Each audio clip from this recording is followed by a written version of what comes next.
Good morning, good afternoon, and good evening. This is Pamela, and you are watching Pam Entertainment TV, where we review movies, television series, and do celebrity legal news. Also, join me for my pop culture chats. If you'd like to support the channel, please like, comment, and subscribe. My Venmo and Cash App is below. Thank you so much, and let's get started. Y'all, I have been on a roll today to do these lives, to get this information out. Now, you all know it is easier for me to do a live than it is for me to sit back and do this video and try to edit. Listen, spot them, got them. Baby, who are we talking about? Who are we talking about? We are talking about Derrick Groves. Derrick Groves is one of the 10,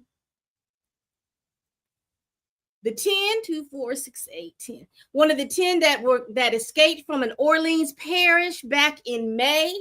They had collected them all up. Most of them were collected probably less than 48 hours. We had about 3 or 4 of them that were on the run. Then we had 2. Then we had Derrick, and Derrick is the one that is circled in green. Baby, he was gone. No one knew where he was. So here it is, October. He has been gone since May. Now, a lot of us speculated that once he got out, he had help. I had assumed after, I think it was June or July, I thought possibly that he had either gone north or he had gone south. And what I mean by that, I thought that he possibly would have been down in Mexico, or he would have been somewhere in the New York, New Jersey area. I don't know why. That's just what I assumed, or Detroit, or even I would assume that he was in a big city. And they say, yes, they caught him in a big city. They caught him over there in Atlanta. So the interesting thing about Derrick Groves was the fact that his grandmother was pruned from the timeline by a New Orleans policeman. And so they were really and truly on edge, thinking that he was coming to seek revenge. Now, Derrick Groves had been arrested and convicted of a double homicide. And so he went there. I guess they were waiting to take him to the prison. But he got out along with the rest of them, but they have found him. So what I want to do is go over this news report. Let this news conference go, and they're going to talk about what had happened was. And before I play it, y'all make sure y'all hit that like button. And you see this QR code that's sitting up here in the corner right here above me, right that way, that Q card. Click it. It'll take you to where you can subscribe to my channel. Appreciate y'all.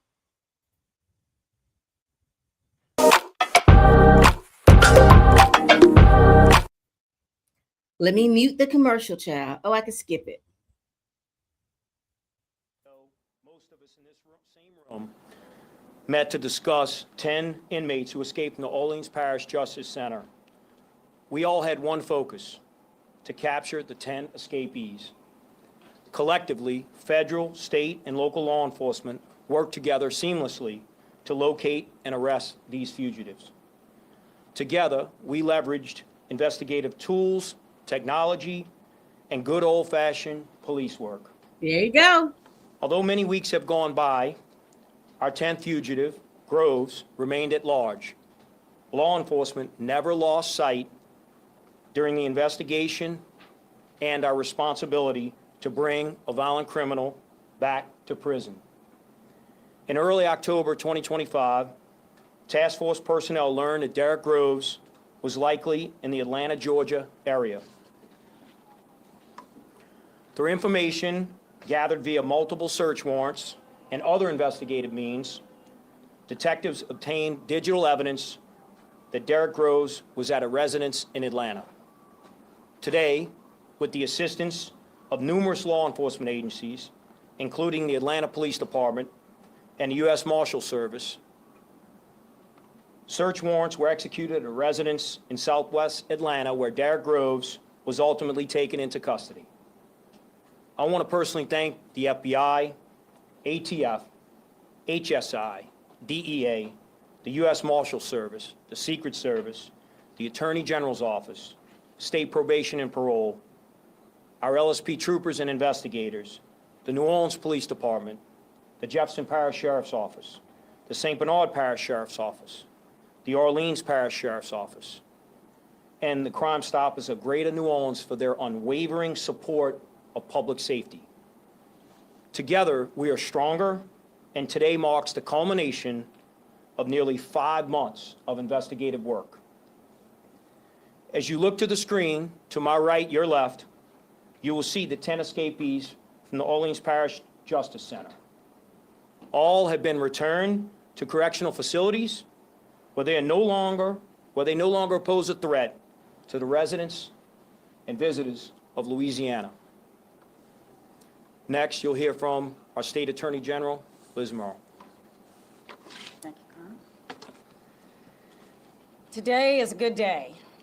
Today, we were able to get the final escapee put back in jail to await further proceedings, and I'll walk you through what that's going to look like in just a minute. He has already been charged with 1 count of simple escape on June 30th, along with the other 9 defendants. He will be arraigned on those charges as soon as we get him back from Georgia. He will be taken to Angola, where we have continued to keep all of the other escapees at this time. Tomorrow, he'll see a magistrate judge in Georgia, where he will be able to waive extradition if he chooses to do so. If he doesn't choose to do so, then we will initiate extradition proceedings and eventually remove him back here to Louisiana, and the proceedings will continue. I think that there's some other folks here who could talk a little bit about some of the things that we located at the house at the time that he was arrested and taken back into custody. We do expect to examine whether we can upgrade the charges to aggravated escape in light of the material that they found, which included weapons and drugs. I want to walk you through just real quickly what his criminal history was. In 2019, he was convicted, he pled guilty on a DEA case involving guns and drugs. He was convicted in October 2024 on a 2018 double murder on Mardi Gras Day. That case involved 2 charges of second-degree murder and 2 charges of attempted second-degree murder. Jason Williams' office, I believe, handled all of that, all of those charges at the time. I think virtually the next day, he pleaded guilty to 2 counts of manslaughter for a different case. So he was awaiting sentencing for those matters, and he was scheduled for sentencing in December of 2024 when the judge at the time recused herself, and that triggered a number of proceedings to replace the judge in the case. For reasons that are still unclear, he still had not been sentenced up until May when he escaped. But I think the upshot of that is simply to remind you that this was a very dangerous individual. He is going to face jail time for a very, very long time, possibly, certainly life on the second-degree murders. Those he should have been sentenced to life in prison for because that's the mandatory jail time for that. So he will also get additional time. We expect he'll be prosecuted in Georgia and possibly by the feds. So he's got a lot of trouble and a lot of things to answer to both the state of Louisiana and the state of Georgia. And I'd also point out that this has been extraordinarily taxing. You see all the law enforcement agencies who are up here who have been working diligently to try and get him back into custody. It's been expensive. It has been very scary for a lot of people, for staff at the DA's office, for victims and witnesses who might have been involved in some of these cases that implicated Derrick Groves. So, you know, it's a very unsettling thing to have somebody out like this and not know where he is and when we're going to have him back in custody. So today is a very good day. See, I told y'all they was a little nervous. They was a little nervous that they thought he was going to come after them. Let's continue. Darlene?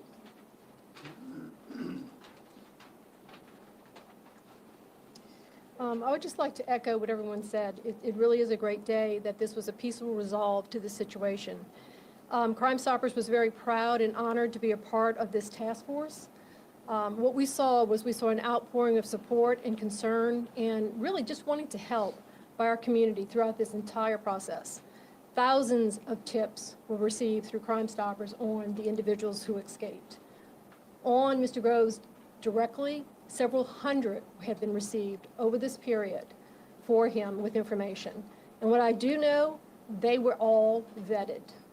So I want to thank the community for stepping forward, for sending the tips and the tip that came in regarding this particular location. But I also want to say something that y'all don't normally see in the public, is the people standing behind me, the task force members, the law enforcement agencies who are calling, believe me, I know, in the middle of the night when they got information that they wanted to know more about, working every hour for all of these months. And I'm just so impressed. And I just want to say thank you from the bottom of my heart as a nonprofit organization representing civilians. But I hope the public takes the opportunity to thank everyone standing here and their teams for the excellent job that they did. Thank you. Chief Kirkpatrick? All right. Thank you, Darlene. I want to share with you a little bit of a background. Last Friday, Director Reese Harper, our PIO that everybody knows over there, we had started an initiative, and we decided that on Fridays we were going to start putting out kind of like our most wanted on Fridays. And a clever name came up by Director Harper, and we call it Front Burner Friday. So last Friday, Director Harper says to me in the hallway, I think we need to put Groves' name back out in front of the community. And I said, well, great, I think so too. And he grabbed Darlene, Cassandra, and they did their Friday, Front Burner Friday, and put Groves' name out. And it was over this weekend that we did get a tip through Crime Stoppers. So, y'all, Crime Stoppers matters, but most importantly, the community is a true partner to us. So when we speak about team, that includes the community. So we want to thank you very much and appreciate it. Yes. DA Williams? On behalf, If you're just joining, we're just going over the press conference from Louisiana. Derrick Groves, who was part of the 10 that escaped Orleans Parish back in May, they have finally captured him. They recaptured him in Atlanta, Southwest Atlanta. They said that there was a standoff. I'm going to standoff to get him, but they did capture him, and he's currently in jail in Atlanta awaiting extradition. We haven't figured out whether or not he waived extradition or not. If he hasn't, they've got to put their paperwork in to do that. They also alluded to the fact that when they picked him up in the middle of some criminal activity, possibly, and so that there's supposed to be some charges. So we'll see what they continue to say.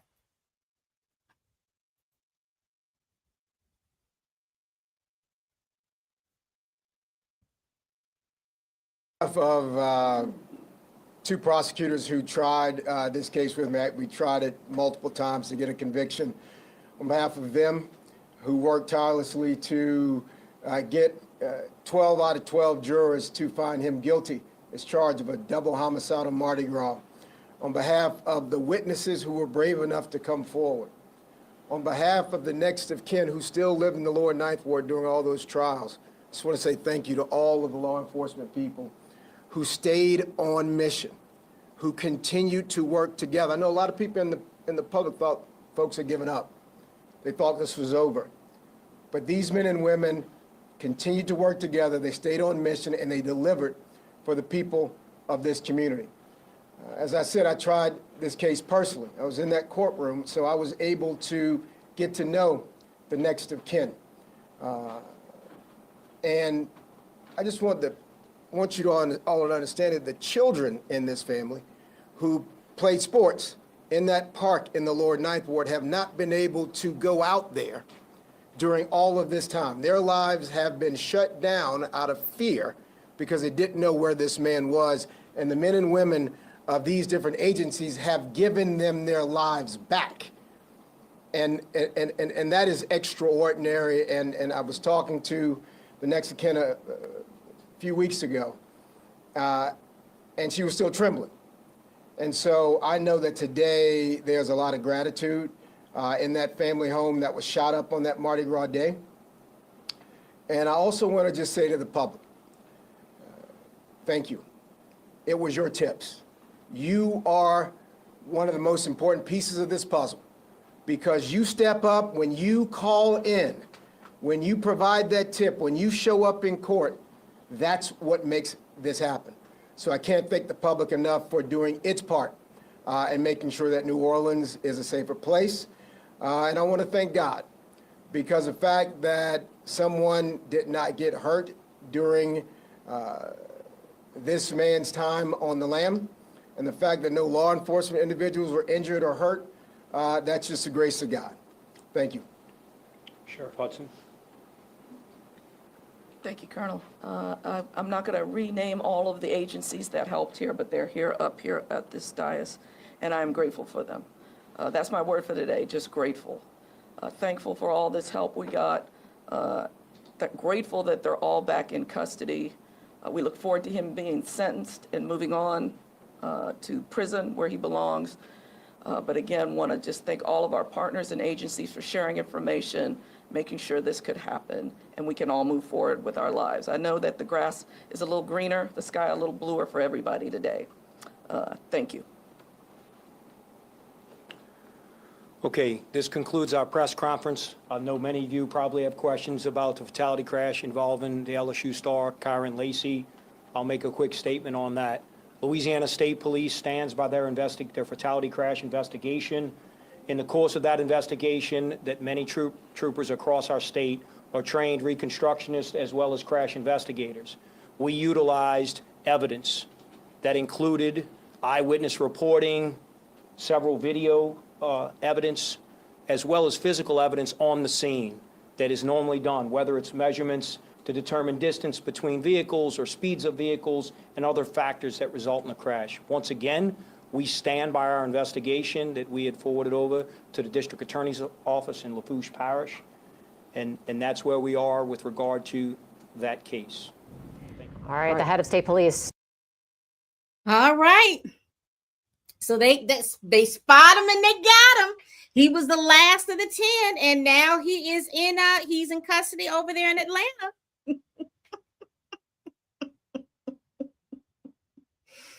Baby, this has been a ride.